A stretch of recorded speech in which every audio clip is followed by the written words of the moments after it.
Madi, unsay sikreto nimo nganong palangga ka sa imong bana unya wa ka biya iwa siya nagbisyo. Sikreto na ko madi. Kuan.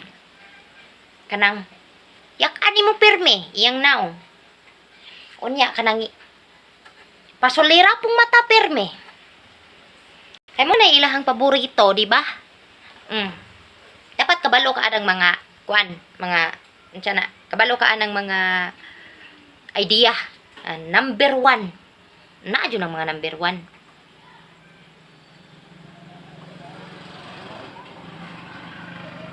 Sexy.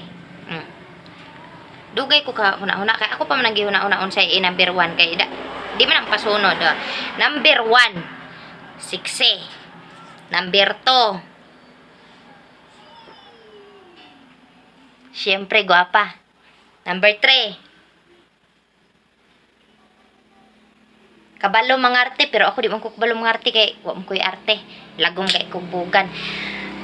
Mao siguro ni problema nga wa ko nya biyae ket tungod sa kumbugan nga lagom. Kay og puti pa niya ako ang bugan, ikumpara man niyas mga puti. Kay og puti akong bugan, ikumpara niya sa uban, makakita siya glaing bugan, moingon siya, mas puti jud iya. Mo ana na. So, maunay reason nga di ko niya mabiyaan kay tungod sa akong bugan nga lagom. Pagyaka pa lang, ulam na. O, di ba? Maunay sikreto. Munay sikreto sa mga relationship nga stay strong. Mamatay man ang lahat, stay strong pa rin. Walang makakapigil sa inyong dalawa.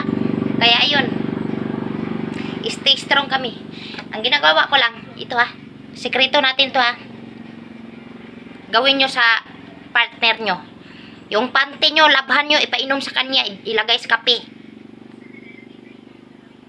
Pero kung maganda ka, gaya sa akin, manap ka ng mapapag-asawa na pangit. Hindi ka iiwan yun. Kasi, pangit siya, maganda ka, equals, maganda ang samahan. Pero kapag pangit ka, tapos gupo siya, ayun, may pag-asa na masisiraan ka ng bait. Kaya dapat, maganda ka. Kung pangit ka, lagyan mo, labhan mo yung panty mo, ipapainom sa kanya. Pero kung maganda ka, wag mo na yang gawin. Ano na yan, si Mister sa'yo, may ano na, basta yun lang. Basta yun lang. Basta ako, kahit kulukot na yung ano ko, yung tiyan ko, hindi ako iniwan kasi maganda ako. Yun lang.